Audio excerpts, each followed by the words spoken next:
কি ভাবছো? হ্যাঁ, টাকা দেখাচ্ছি, যাচ্ছি বাড়ি ভাড়া দিতে। হ্যাঁ, খুব তো বলেছিলে এই ফ্ল্যাটটার মালিক আমি মালিক না, বাড়ি ভাড়া দিচ্ছি। আশ্চর্য, হাতে টাকা থাকলে আর যদি আমি ক্যামেরাতে বলি যে আমি যাচ্ছি বাড়ি ভাড়া দিতে, তার মানে কি বাড়ি ভাড়া দিতে যাচ্ছি? প্রথম কথা, হাতে টাকা থাকা মানেই আর যাচ্ছি মানেই বাড়ি ভাড়া দিতে মানেই বাড়ি ভাড়া দিতে যাচ্ছি না। হ্যাঁ, আচ্ছা, কারণ এটা একটা টোটালি ইনভ্যালিড প্রুফ।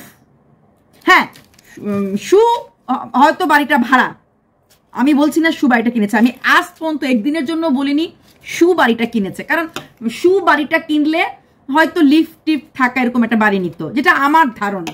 হ্যাঁ, তো আমার কেন জানি মনে হয় হয়তো কেনেনি। কিন্তু হাতে টাকা দিয়ে গর্জন করা মানে এটা না যে আমি বললাম যে আমি ভাড়া দিতে যাচ্ছি। হ্যাঁ, তা আমারও হাতে টাকা আছে, এখন আমি বলি ভিউয়ার্স বিশ্বাস করো, এতদিন যা শুনেছো এটা আমি নিজের বাড়ি না, আমি ভাড়া দিতে যাচ্ছি, আমি বলতেই পারি। তার মানে কি প্রুফ হয়ে গেল ভাড়া দিচ্ছি? আমি ভাড়াটিয়া কি না সেটার প্রুফ দেখাতে হলে এগ্রিমেন্ট পেপার, তুমি নিজে বলেছো যে তোমরা সবাই জানো বাড়ি ভাড়া মানে এগ্রিমেন্ট হয়, বাড়ি ভাড়া মানে এগ্রিমেন্ট হয়, 11 মাসের এগ্রিমেন্ট করতে লাগে, এভরিথিং ইজ রাইট। তাহলে তুমি এগ্রিমেন্ট পেপার দেখাতে পারো। এগ্রিমেন্ট পেপারের ওপর কোনো মাঝখানটা জাস্ট তোমার নাম তো ভাড়া নিয়েছো, তুমি তখন বরের ঘর থেকে বেরিয়ে এসেছিলে, মালিকের নাম দেখাতে না চাও, অ্যাড্রেস দেখাতে না চাও, কোন দরকার নেই, তোমার নাম আর মালিকের নাম পরিষ্কার লেখা থাকে। শোনো, আমি তো ফ্ল্যাট ভাড়া দিয়েছি, জানি রেন্ট এগ্রিমেন্টে মালিক এবং ভাড়াটিয়ার নাম থাকে, এবং অ্যাড্রেস কিছু না দেখিও কিন্তু বাড়ির এগ্রিমেন্ট ফাইল দেখানো যায়। ক্লিয়ার? তো হাতে টাকা নিয়ে গর্জন করে বললেই আমি বাড়ির ভাড়া, এই ফ্ল্যাটটার আমি মালিক না, আমি জানি তুমি এই ফ্ল্যাটটা কেননি, আমারও মন বলছে তুমি ফ্ল্যাটটা কেন। আমি চোপার সময়ও প্রথম দিনই বলেছিলাম, তখন চোপার ভিউয়ার্স আমাকে বলছে কেমন থাপ্পড়টা খেলেন, ভুলিনি সেই দিনটা। তো সেখানে তুমিও ফ্ল্যাটটা কেননি, আমারও মন বলছে। হ্যাঁ, অ্যাজাম্পশন আমার কেন জানি মনে হয় তুমি ফ্ল্যাট কিনলে আরেকটু কোয়ালিটি হোল্ডার কিনবে, এটার কোয়ালিটিটা অতটা ভালো না, কনস্ট্রাকশন কোয়ালিটি বলো আর লিফট টিফট নাই এতটা ওপর, কেন জানি আমার মনে হয় হয়তো তুমি কেননি। এটা আমার প্রথম দিন থেকে, ডে 1 থেকে আমার মনে হয়েছিল। কিন্তু টাকা দেখিয়ে বাড়ি ভাড়া দিয়ে যাচ্ছি না, এই যে আমি টাকা নিয়ে বললাম আমি এতটা টাকা নিয়ে বুঝতে পারি, তো বসে আমি বলি এখন বাড়ি ভাড়া এই টাকাটা, এই ফ্ল্যাটটা আমার নিজের না, ভাড়া। তো এগুলি কোনো ইনভ্যালিড প্রুফ দেখিয়ে কোনো কিছু প্রমাণ করা যায় না, বুঝলে? তুমি কন্ট্রোভার্সি ক্রিয়েটার, তুমি ভালো করে জানো আমরা কোন জায়গাটা ধরবো কোন ধরবো না। তুমি টাকা দিলেই তুমি প্রুফ করতে পারলে তুমি এটা কিনতে কেন নি? টাকা দেখালেই প্রুফ হয়ে গেল? প্রুফ হবে এগ্রিমেন্ট পেপার, যেটা আমরা কিন্তু চোপার প্রথম বাড়িটার ব্যাপারে এগ্রিমেন্ট পেপারটা আমরা বার করতে পেরেছিলাম, এবং বাড়ির মালিকের সঙ্গে কথা বলা হয়েছিল, বাড়ির মালিকও স্বীকার করেছিল হ্যাঁ অমুক এসেছিল, ওনার অফ দ্য হাউস অমুক, ওই ভদ্রলোকের নাম অ্যাড্রেস সবই বেরিয়ে গেছিল। সেখানে তোমার মালিকের অ্যাড্রেস আমরা চাইবো না, মালিক কই থাকে আমি জানতে চাইবো না, জাস্ট মালিকের নাম। হ্যাঁ, বা রেন্ট, হাউসটা যে ওনার যে তোমাকে রেন্ট দিয়েছে সেরকম একটা লাইন লেখা থাকে, রেন্টারের নাম লেখা থাকে, তাহলে সেখানে তুমি দেখাতে আপত্তি কোথায়? সিঙ্গেল লাইন পরিষ্কার লেখা থাকবে ইংলিশে। তুমি তো নিজেই বলছো তুমি এগ্রিমেন্ট করেছো, এগ্রিমেন্টে সাইন করছো, তাহলে এগ্রিমেন্ট করলে এগ্রিমেন্ট পেপার পুরোটা দেখাতে আমি বলছি না তুমি তোমার অ্যাড্রেস রিভিল করো বা স্ট্যাম্প পেপার, ওসব আমি বলবো না। আর তুমিও তো স্ট্যাম্প নিয়ে তোমাদের ওখানে এরকম ভাবে এগ্রিমেন্ট আছে জানি না, বাট স্টিল তুমি ওই রেন্টে, তুমি যে রেন্টার তুমি দেখাতে পারতে। টাকা দেখিয়ে গরম ভাষণ দিলেই প্রমাণ হয়ে যায় না। আচ্ছা, টং টং টং টং টং টং, ফার্স্ট পিরিয়ড ওভার, টং টং টং টং টং বেল বেড়াচ্ছি, সেকেন্ড পিরিয়ড ওভার। আমরা এইরকম ভাবে পিরিয়ডগুলি জানি। স্কুলের ইন্টারন্যাশনাল প্ল্যাটফর্মে রোজ দিন বলতে লাগে এই শব্দটা, বলা যায় না আজকে আমার অসুবিধা আছে ঠাকুরের বাসন আমি ঠাকুর দিইনি, বাস একদিন তো বলেছো। যারা আমাকে নিয়ে বলছিল এখন ওরা কি বলবে, আমার হয়ে গেল, জানি তো তোমার কোন কোন সময় হয়। তুমি যখন দার্জিলিং এ গেছিলে তখন তোমার মারাত্মক হচ্ছিল, তারপর যখন তুমি এই বাড়িতে আসলে ফ্ল্যাটে তখনও সবাইকে শুনিয়ে বললে 7 দিন ঠাকুর দিতে পারিনি, শুধু ননিকে দিয়েছি, এখনো তোমার হয়ে গেছে। হ্যাঁ, তো কতবার বলতে লাগে, কতবার? কাকে জানান দিচ্ছ? নিজের ভেতরটাকে নিজে ওয়াশ করছো? আমি বুঝতে পারছি না তো। বারবার বলতে লাগে। চোপার মাকে আমি বকেছিলাম যে আপনার ছেলের বইয়ের আধিক্লামে নাকি, হ্যাঁ, বা আপনার আধিক্লাম নাকি, হ্যাঁ দেখো না বাড়িতে কেউ নেই, ঠাকুর দিতে পারছি না বললেই আমরা সব বুঝে যাই ঠাকুর আমরা কখন দেই না। দূর, আজকে ঠাকুর দিতে কখন যে বর আসবে ঠাকুর এসে ও দেবে, আমি তো দিতে পারবো না। বাস, দিতে পারবো না, এই 3টে ওয়ার্ড, আমি দিতে পারবো না। এটা হলে আমার মনে হয় না এমন গবেট আছে যারা বোঝে না। হ্যাঁ, নারী স্বাধীনতা এটা একটা মাতৃত্বের অধিকারের একটা জায়গা, আমি মানি। 2025-এ দাঁড়িয়ে আমিও মানি। তাই তো আমরা মেয়েরা জাগবো। তারপরেও কিন্তু মেডিসিন শপে এখনো ব্ল্যাক পেপারের ভেতরে পেপার দিয়ে মুড়ে জিনিসগুলি দেয়। নারী স্বাধীনতা এটার এই জায়গাটা দিয়ে আমরা মাতৃত্ব ফুটাই, তাই তো? এটা না থাকলে মাতৃত্বের ব্যাপারটা আসে, সেখানে একটা মেয়েদের সৃষ্টির যে ব্যাপারটা সেটা এখান থেকে আসে, সব জানি। তারপরেও কিন্তু বলে না। ডাক্তাররাও যদি সঙ্গে বাচ্চা থাকে, ছেলে থাকে, নিজের সন্তান থাকে, জিজ্ঞেস করবে তুমি একটু বাইরে যাও বাবা, আমি যেতে দেখেছি, একটু মার সঙ্গে কথা বলবো। হ্যাঁ, তো সেরকম বাচ্চারাও, ডাক্তাররাও যতই স্মার্ট হোক, কারণ একটা ছেলে শুনবে হয়তো মার একটু অড ফিলিং হতে পারে, সেখানে এরকম করে বলে। সেখানে দাঁড়িয়ে কোনো মানে হয় না ইন্টারন্যাশনাল প্ল্যাটফর্মে রোজ দিন টং টং টং টং টং টং আমার হয়েছে, আমি ওয়াশ করি। তাহলে বাকি কি থাকলো? নায়িকা তো শুধু ওইগুলিতে না, শুধু বাকি পার্টও আছে। আমাদের যে ইনার গার্মেন্ট দেখি হয়, দেখো আমি 3টা কালার কিনেছি, এইবার আমি 3টা কালার পরবো, এইগুলো দেখানো কেন হয় না? তাহলে এইগুলো নিয়েও কথা বলা যায়। দেখো না আমি এটা কিনেছি, এটা ফিটিংসটা ভালো হয়নি, দেখো না আমি এটা কিনেছি, এটা বললো তো, এটা তো স্বাধীনতার। আমরা সব কাপড় পরি, এটা কাপড়ের একটা পার্ট। আমাদের বডির সুরক্ষার জন্য, আমাদের বডির সবকিছুর জন্য, গোছানোর জন্য এগুলি পরি আমরা, সেটা আমরা বলতেই পারি, অধিকারই আছে। কি আশ্চর্য না তুমি! তুমি একদিন এত ভালো কন্ট্রোভার্সি করতে, অবাক লাগে। ছ্যাবলামি হাদলামির একটা সীমা থাকা উচিত, তোমার কোনো সীমা নেই। এক্সেসিভ রোজগার করার একটা হাত থাকা উচিত, সব হাত পার হয়ে চলে গেছে। ভাবতে অবাক লাগে একটা দিন কতটা আপন ভেবেছিলাম। মানে মুখের এই জায়গাটা যখন কন্ট্রোভার্সি করতে বসতে, লোককে যা খুঁজতে গালি দিতে, সেটা মানা যায়। কন্ট্রোভার্সি করতে তোমার মতো মহিলারা, না মানা যাবে না, আমরা তো করি না, তোমার মতো মহিলারা ওরকম নোংরা মানে জায়গার থেকে এসেছ, বা নোংরার আপব্রিঙ্গিং নোংরা, যার জন্য ওরকম করে গালিগালাজ দিয়ে ভিডিও করতে, সেটা মানা যায়। কিন্তু নিজের ব্যাপারে এগুলি বলা যায় প্রত্যেক সময়। লাস্ট 3 মাসে তোমার কবে কবে হয়েছে, তোমার ডেট আমাদের মোটামুটি সবার মুখস্থ হয়ে গেছে। সেই 17 তারিখ হয়েছিল, সেই যে ব্লিডিং হয়েছিল, বাহ, মানে এটা দারুণ একটা গল্প, তাই না? আচ্ছা, তারপরে আসছি, কচু কিনেছে, বিশাল কাজ করেছে, তো কচু দিয়ে মাছের মাথা, হ্যাঁ, বরকে এই শোনো এদিকে আসো, বলে যাও আজকে কচুটা কেমন খেয়েছ। ওকে, ভালো হয়েছে। কচু ভালো না বলতে নেই, তাও তো আমি বলি।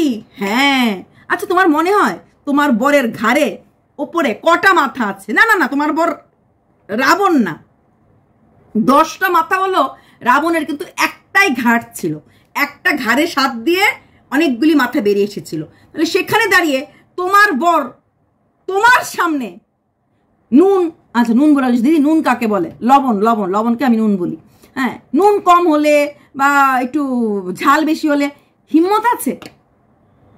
ওর বলার মতো হিম্মত আছে? তুমি আস্থা রাখবে ও যে খারাপ কিছু বলে? শুধু তো কেন বলাও? Okay fine, good job. দইশিল ইলিশটা কেমন খেয়েছো? দারুণ খেয়েছে। কাতলা মাছটা বেশি ভালো হয়নি। কি দরকার? তোমার বর তুমি যদি হাত ধুয়ে একটু জল ফেলে দাও, সেটা বলে ভালো হয়েছে। এটা উচিত, স্বামীর উচিত স্ত্রীকে পাবলিক প্ল্যাটফর্মে ছোট না করা, যে আমার স্ত্রীটা ভালো রান্না করতে পারে না, এটা উচিত। ভদ্র স্বামী হলে এটা করা উচিত। আর তুমি এখানে জিজ্ঞেস করছো আরো ভালো বলবে, বলি কচু শাকে ছোলা দেবে বলে শাশুড়ির বাড়ি থেকে ছোলা আনালে, কই দেখলাম না তো ছোলা দিতে, নাকি আমি চোখে কম দেখে, হতে পারে বয়স হচ্ছে কম দেখতে পারি। তুমি সব কিছু দিয়েছো, পেঁয়াজ টেঁয়াজ দিয়ে করেছো, একদম দারুণ হয়েছে। কচুটা অনেকক্ষণ লাগিয়ে কেটেছো। কচু শাকটা তুমি রেখে রেখে খাবে, কচু শাকও বাসি খাচ্ছ, আমারও চাটনিও বাসি খাচ্ছ, ভাতও ম্যাক্সিমাম টাইমে পান্তা ভাত খাচ্ছ। তো বলি একটা কাজ করো, প্রত্যেক সপ্তাহে একদিন রোববারে 4-5টা পদ, তুমি তো এমনি 2 পদে বেশি খাও না, 5-6টা আইটেম রান্না করে নাও। হ্যাঁ, তাহলে সারা সপ্তাহে তোমাকে রান্নাঘর ঢুকতে লাগবে না, খালি 3 বেলা ওই ভাত গড় দেবে আর ফ্রিজ থেকে তরকারি বার করবে আর খেয়ে নেবে, মানে এটা তোমাদের বেটার হবে। কচু শাক তুমি রেখে রেখে খাবে, আনার চাটনি তুমি রেখে রেখে খাবে, তো করবেটা কি? ডালটা অনেকদিন করে ফেলতে পারো, একবারে করে রেখে দাও। মানে গ্যাস পোড়ার এত চিন্তা, গ্যাসের এত দাম। ও, গ্যাসের টাকাটা শ্বশুর মশাই দেয় না, যেখানটাতে শ্বশুর মশাই খরচ করে না সেখানটাতে একটু চিপসামি করতে লাগে, তাই না? গ্যাসের টাকাটা শ্বশুর মশাই দেয় না, তাই ওই চাল ভিজিয়ে ভাত গড় করা, গ্যাস কম লাগবে। তোমার বর, আর তুমি যদি বড় লোক হতে না, তোমার সুইস ব্যাংকে অ্যাকাউন্ট থাকলে হলো। জানো তো, যারা খুব প্রাণ খুলে খরচ করতে পারে না, ঈশ্বরও নাকি তাদেরকে প্রাণ খুলে অর্থ দেয় না। সত্য মিথ্যা জানি না, এসব কথাগুলি না আগেকার দিনের লোকরা বলতো। উই আর্ন টু স্পেন্ড, খরচ করতে শেখো। গাছে যখন প্রচুর ফুল ফুটে, গাছের যেখান থেকে কলিগুলি বেরিয়ে আসে সেই জায়গাগুলি জানো তো মোটকে ভেঙে দিতে লাগে, কেন? তাহলে এখানে নাকি আর ভালো ভালো ফুল আসবে। হ্যাঁ, ঠিক তেমনি জীবনটাও, তুমি রোজগার যথেষ্ট ভালো করছো, কিন্তু খরচের ব্যাপারে এত এত এত হিসাব। আচ্ছা, এবার তুমি 1 মাসের মধ্যে কোথাও বেরোনি, তুমি আজকে একটু বেরোবে, বরকে বলেছো পোষ্যটাকে রাখতে, তুমি একটু বেরোবে কেন? বরকে নিয়ে, আচ্ছা পোষ্যকে তাহলে কে রাখবে? হ্যাঁ, বরকে তোমার কাছে আনার পেছনে অনেক কারণ। এই পোষ্যটাকে রাখার একটা ব্যাপার আছে, পোষ্যটাকে তোমার একটা নিয়ে তুমি যেতে পারো না। বাড়িতে থাকলে পোষ্যটা শ্বশুর শাশুড়ি রাখে, তারপর বাড়িতে থাকলে না হলে তোমার ওই পাশের বাড়ি মিঠুদি রেখে দেয়। তুমি তো বাড়িতে থাকলে কোথাও বেরোতে না, বেরোতে না, তাহলে এইখানে এত বেরোনোর এত ইচ্ছাটা কেন? তুমি নিজেতে বলো। তোমরা দেখো আমি কোথাও যাই, আমি কোথাও বেরোই, আমি তো কোথাও যাই না, সারাটা দিন ঘরে থাকি। 2 মাস 3 মাস 4 মাস তুমি ঘর থেকে বেরোও না, তুমি নিজেই বলেছো। ওই মাসে একবার গ্রসারির বাজার যদি করলে ওরকম একটুখানি বেরোলে, তুমি নিজেই বলো যে আমি তো কোথাও যাই না, কোথাও বেড়াই না। হঠাৎ করে তোমার 1 মাসে কোথাও যাও না কেন মনে হলো? কোথায় যাবে? বাপের বাড়ি না বোনের বাড়ি? হ্যাঁ, বাপের বাড়ি বোনের বাড়িতে তো তোমার তুমি একা গেলে তোমাকে ওয়েলকাম করাই হবে, পোষ্যটাকে নিয়ে গেলে কতদূর ওয়েলকাম করতো এটা আমারও একটা বিগ ডাউট আছে। তো সেই শ্বশুর বাড়িতে যাবে বলে তোমার বর ওই বক্সে তোমার কাছে এসেছিল, তুমি জানতে তোমার বর আসবে, বক্স নিতে আসবে, বক্স খালি করে দিয়ে দেবে, তোমার লজ্জা লাগে না? শাশুড়ি যখন তোমাকে বক্স দেয়, বক্সটা ভর্তি করে দেয়, তোমার একটু হাতে মেহেন্দি থাকে? যখন শ্বশুরবাড়িতে তুমি যাবে, তুমি যে কাতলা মাছটা, ওই পুরোনো মাছটা রান্না করলে, সেই মাছটাই না 2 পিস রান্না করে শাশুড়িকে দিয়ে দিতে? নাকি তোমার হাতের কোনো রান্না কোনো ছোঁয়াই শ্বশুর শাশুড়ি খায় না? তাহলে তুমি যখন জানো ও বক্সটা নিয়ে যাবে, ও আসবে, তুমি জানো না বলবে না, তুমি জানো না বলবে না, তুমি জানতে ও আসবে। কারণ তোমরা বুধবার দিনের বাজারটাকে স্কিপ করবে। তোমার বাবা যে বাজার করতো, মা যে, আমি প্রথম দিনই বলেছি, মা যে বাজারে তো তোমার খরচটা বেশি হতো, প্লাস কিছুটা বাপের বাড়ি দিতে লাগতো। এখন তোমার শ্বশুর মশাই টাকা, একদম মিথ্যে কথা বলবে না, পোষ্যর মাংসটা তোমার বর আনলেও আনতে পারে। আদারওয়াইজ আমি জানি এই ধরনের এক ছেলেদের ঘরে যাদের বাবা রোজগার করে, যখন ছেলে বাজার করে আনে না, যেসব ছেলেরা কর্মঠ সক্ষম বাজার করে নিয়ে আলাদা কথা, তো এইরকম ছেলেরা ওই বাজারে বাবা বাবা যাচ্ছিস, এই নে 500 টাকা 600 টাকা নিয়ে নে, দিয়ে দেয়। এটা কমন থিং, 500-600 টাকা দিয়ে দেয়। তো ওই টাকা থেকে বাজার করে নিয়ে আসে, যদি কিছু লাগে 50 টাকা 100 টাকা পকেট থেকে দিল, নিয়ে আসলো। তো কিছু সবজি মাছ ওখানে দিয়ে আসলো, মা হয়তো যাওয়ার সময় বলে দেবে বাবা এটা আনিস ওটা আনিস, নিয়ে আসলো। আর যদি বউ বলে দেয়, বউটা নিয়ে আসলো। তারপর যদি তখন যদি খরচ করতে যদি বেশি মনে হয়, তখন সেটা হয়তো নিজের টাকা থেকে দেয়। কিন্তু তোমার বর যে বুধবার দিন না ছুটির জন্য যায় না, এর জন্য না, বাজারের টাকাটা, তোমার বাড়ি ভাড়ার টাকাটা তোমাকেই দিতে লাগবে, সেটা আমি জানি। শ্বশুর তো বাড়ি ভাড়া টাকা দেবে না, গ্যাসের টাকাটা তোমার দিতে লাগবে, সেটা আমিও জানি। আচ্ছা, এখানে মানে বাকি জলের টাকা এখানে তোমার এখানে দিতে লাগবে, এটা শ্বশুর দেবে না। এছাড়া রান্নার খরচটা তোমার দিতে লাগছিল, তোমার পেটটা জ্বলে যাচ্ছিল, এই টাকাটা তোমার বরের টাকা। তুমি লিখেও বলো, সেরুকে ছুঁয়েও বলো যে আমার বর শ্বশুরের কাছ থেকে একটা টাকাও নেয় না, হ্যাঁ বাজার সময় আমি মানবো না। কারণ এই ধরনের তোমার শ্বশুর শাশুড়ি দুজনেই ইন্ডিপেন্ডেন্ট পার্সন, এটা আমি বুঝে গেছি। তোমার ব্লগ কোন দেখতাম না, আমি এই ধরনের ইন্ডিপেন্ডেন্ট পার্সনদেরকে আমি জীবনে দেখেছি, নিজের চোখে দেখেছি, খুব কাছ থেকে দেখেছি। ছেড়ে যাচ্ছে বাবা ডাক্তার যাচ্ছিস, দাঁড়া একটু 1000 টাকাটা নিয়ে যা, নে ভিজিটার ওষুধ, 1000 টাকা তো ওষুধ হয় না, কিন্তু 1000 2000 টাকা দিয়ে দেয়। যা থাকে ঘরে, ক্যাশ তো থাকেই বয়স্কদের কাছে, নে 2000 টাকা নিয়ে যাও, ওষুধ ডাক্তার দেখিয়ে। এগুলি চোখে দেখা। কারণ বাবারা যতক্ষণ, যেসব বাবাদের ইনকাম থাকে না ওসব বাবা, এটা হচ্ছে এক ধরনের বাবা। আরেক ধরনের বাবা আছে যারা নিজেরা বাজার করতে যায়, নিজেরা বাজার করে নিয়ে আসে, তখন খরচ নিজেরাই, বাড়ির বেড়া টেরা ওয়াল টল নিজেরাই দেয়, সেগুলি নিজেরাই করে। সেখান থেকে ওরা ছেলের থেকে নেয় না, নিজেরটা টেঙ্গে খরচ করে। Electric bill most of the family আমি দেখেছি যাদের শ্বশুর শাশুড়ি থাকে, শ্বশুরের নামে যখন বাড়িটা থাকে, ইলেকট্রিসিটি বিলটা শ্বশুরের কাছেই আসে। তো তখন বিলটা শ্বশুর টাকা দিয়ে দেয়, এত টাকা বিল এসেছে বাবা, এই নিয়ে যা বিল। কাজের লোকের বেতন বাবা দেয়, শ্বশুর দেয়। আমি চিনি এরকম লোকদের, আমি চিনি, খুব কাছ থেকে জানি। সেই বউগুলির না কোনোদিনও খুশি হয় না, ওদের আরো লাগে। দুটো, তোমার তো একটা কাজের লোক, দুটো কাজের লোকের বেতনই শ্বশুর শাশুড়ি দেয়, তারপরও খুশি হয় না, আরো লাগে। বুঝলে? তো সেখানে দাঁড়িয়ে তুমি তোমার বর যে যাবে, আর বাজারের টাকাটা অ্যাটলিস্ট এই যতগুলি মাছ মাংস এনেছে, তোমাদের ওখানের দাম আমার আইডিয়া নেই কতটা হতে পারে, 300-400 টাকা হতে লাগে। কারণ তোমাদের জন্য মাংস, পোষ্যর জন্য মাংস, আমি তোমার বাজার কথা বলছি, তারপরে মাছ, তারপরে সবজি, 300-400 টাকা হতে লাগে, যেটুকু আমার ধারণা। তো ওটুকুন হতেই লাগে। তো এইটা বেঁচে যায়, অ্যাটলিস্ট মাসের এই 1200 টাকা, সপ্তাহে 1600 টাকা মোটামুটি বেঁচে যায়। সেটা শ্বশুরের থেকে 2000 টাকাটা বাঁচলো তোমার কাছে অনেক বাঁচা, তাই না? তারপর তো তোমার কাজের লোকের বেতন, ইলেকট্রিসিটির বেতন শ্বশুর চলে যায়। খালি গ্রসারি কি, তুমি চাল আনো, নিজের জন্য তেল হলুদ। কারণ যেইভাবে শাশুড়ি তোমাকে তরকারি দিয়ে পাঠিয়ে দিল, তুমি কি সুন্দর করে বললে যে কালকে বেঁচে গেলাম, কালকে আর রান্না করতে হবে না, এত কিছু দিয়ে দিয়েছে। তো তুমি পারো না? শাশুড়ি তোমাকে আলু ভাজা দিতে পারে, শাশুড়ি ডাল করে দিতে পারে, তুমি তো ডাল ভালো করে করতে পারো, তুমি রোজ বরকে ডাল ভাজা করে খাও। তুমি যখন কৌটোগুলি পাঠিয়েছ, বলবে না এই কৌটো তো কাঁচা মাছ মাংসের জন্য, হ্যাঁ এই কৌটোতে কাঁচা মাছ মাংসের জন্য আমি বলছি, ঠিক আছে। এছাড়া তোমার কাছে অন্য কোনো কৌটো নেই, তুমি যে কচু শাকটা করেছো, রান্নাটা করেছো, তখন তোমার বর বাড়িতে ছিল না, সেটা মেনে নিলাম, দিতে পারলেন না। কিন্তু আনারসের টক তো ফ্রিজে ছিল, না হয় তোমার বর তৎক্ষণাৎ কৌটোটা নিয়ে আসতো, দিয়ে দিলে কি হতো, ওইটু কাতলা মাছের ঝোল দিয়ে দিলে কি হতো? তোমার শ্বশুরবাড়ির লোকরা আমার মনে হয় বাসি খায়, আমার কেন জানি মনে হয় একদম তোমার শাশুড়ি মা ফেলে দেয় বলে মনে হয় না। তাহলে একটু দিলে কি হতো? কাতলা মাছ তো বাসে না। যখন রাত্রেবেলা যাচ্ছে তোমার বর, রাত্রেবেলার জন্য কাতলা মাছ 2 পিস, না হয় ঝোলটা ফেলে দিল, পিসটা তো খেতো, ফেলে দিত না, হলে কাতলা মাছ 2 পিস দিয়ে দিতে আত্মায় দিল না, তাই না? আমার হাতে ঝোল খেতে ভালোবাসে না, তাহলে ভাজা করে দিয়ে দিতে। নিতে জানো, দিতে জানো না। শুধু তুমি না, এরকম যারা এক ছেলের বউ হয়, যারা এরকম ঘরে সর্বদিক দিয়ে ফ্যাসিলিটি পায়, এরা এমনই হয়। এদের মনে হয় আরো চাওয়া হয়। তারপর সে বেরোবে, সে কচু শাক এগুলো হয়ে গেল। এবার আসছি একটুখানি ফারিয়াকে টাচ না দিলে হয় না।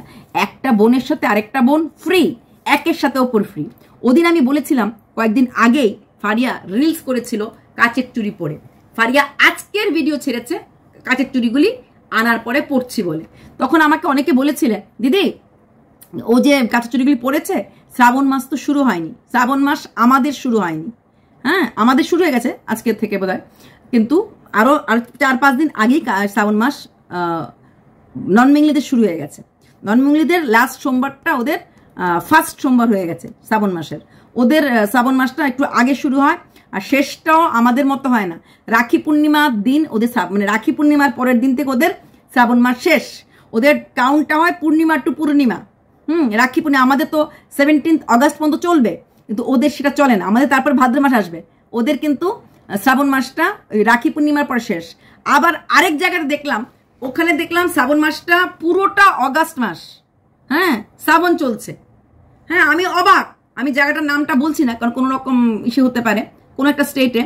আমি 28 আর 29 আগস্টে ওরা সোমবার করছে, শ্রাবণের সোমবার। আমি শ্রাবণের সোমবার 29 अगस्त, नहीं सावन तो चल रहा है, হ্যাঁ শ্রাবণ চলছে, তো ওরা এরকম তো এরকম না ইসে টু ইসে ভেরি করে। আর আমাদের ফারিয়া এই গ্রিন চুরিটা যে বলেছে, গত বছরও তো পড়েছিলাম, গ্রিন চুরি মিনস অনলি ফর ওর জন্য রিলস। এখানে সমৃদ্ধি, সুখ, স্বামীর মঙ্গল কামনা কিছু না, ও তো শুয়েরই বোন। বর যাচ্ছে স্টেশনে, ঘুম থেকে উঠেছি, ঘুম থেকে খালি হাই তুলছে, বর বেরিয়ে বেলা বাজে 11টা 11:30টার সময় ও হাই তুলছে, বরকে চা করে খাইয়ে দিয়েছে, বেরিয়ে গেছে। তখন ওর কমেন্ট বক্সে সবাই লিখেছে, দিদি সারাদিন বেরিয়ে যাচ্ছে, রাত 10টার সময় বরটা বাড়ি ফিরেছে, যে একটুখানি ভাত, একটুখানি কিছু করে দিও, রাস্তায় তো রাস্তার বাইরের খাওয়া খাবে। বরের জন্য প্রেম এদের গলে গলে পড়ে, বরকে পুতুলের মতো নাচ নাচায়, কিন্তু বর যখন বেরিয়ে যাচ্ছে ওর একটু সিদ্ধ ভাত করে দিল আর রুটি আলু ভাজা টিফিন বক্স দিয়ে দিতে পারে। অ্যাটলিস্ট বাইরের খাওয়ার থেকে, যেখানে সেখানে খাওয়ার থেকে একটু গরম চা করে ফয়েল পেপার রুটি আলু ভাজা অনেকক্ষণ থাকে, কিন্তু ওরি দিলি কিন্তু হয়ে যায়। প্রেমটা শুধু ভিডিওর জন্য, প্রেমটা কাজের জন্য নয়। একা থাকবো, চলে যাচ্ছে, সারাদিন একা হয়ে গেলাম। অথচ অ্যালার্ম দিয়ে যদি উঠতো 8টার মধ্যে সিদ্ধ ভাত হয়ে যেত, ওর বড় এত চাহিদা, ডিমের অমলেট হয়ে গেলে কিছু লাগানো দেখেছি আমি, ডিমের অমলেট আলু সিদ্ধ ভাত করে দিতে পারতো, আর বেশি না 2টো রুটি আলু ভাজা, ওর দূর লাগে দুজন, মানে ওর জন্যই, বরের জন্য টিফিনটা ওর জন্য তো করতে হবে না। তারপর করে ধরে দুপুরবেলা আবার ঘুমিয়েছে, একটু শুয়েছিলাম। কত সে ঘুমাতে পারে, রাত্রে দিনে 11:30 সময়, মানে 11টার সময় উঠেছে, কারণ বর্ষা 8টা বেরিয়ে যাচ্ছে। তো তারপরও আবার দুপুরবেলা আবার সব কাজ টাজ করে শুয়েছিলাম। ও এখানে এর আগে 8টার সময় উঠতো, উঠে ভাত সিদ্ধ ডিমার্ট করে দিয়ে দিল, ও ডিমার্ট করে খেয়ে নিল, তারপরে 1টা বাজে আরামসে ঘুমাতে পারতো। ঘরটা মুছেছি, ঘরটা গুছিয়েছি, বিশাল কাজ করেছে। ও শুধুমাত্র রিলসের জন্য এই গ্রিন চুরিটা পড়েছে। এর সাথে শ্রাবণের কি সম্পর্ক? শিব ছাড়া শ্রাবণ হয় না। আর এই সবুজ চুরি পরার মূল কারণটাই কিন্তু এই হারা ভারা হরিয়ালি তিজ সুহাগ সাথে রিলেটেড। সুহাগ হাত ভর্তি মেহেন্দি, মোটামুটি এখন নন বেঙ্গলিদের সবারই হাতে মেহেন্দি। আমাদের তো সব সাইডে, আমাদের অ্যাপার্টমেন্ট সাইডে তো মেহেন্দির লোকরাই আসে, বসানো হয়, যাদের সবার হাতে হাতে মেহেন্দি। আরেকটা সপ্তাহ যাক, মোটামুটি সবার হাতেই মোটামুটি মেহেন্দি থাকবে। মেহেন্দির ছোঁয়া এই সময়টাতে খুব শুভ বলে মানে। ওরা এই সময়টা মেহেন্দি ঝুলা ঝুলবে, মানে কারণটা অনেক কিছু কারণ আছে। যেরকম ওরা তো খুব বেশি বর্ষাটা পায় না, তাই বর্ষাটাকে ওরা খুব বেশি উপভোগ করে, তো সব কিছু মিলিয়েই শ্রাবণ মাসটা।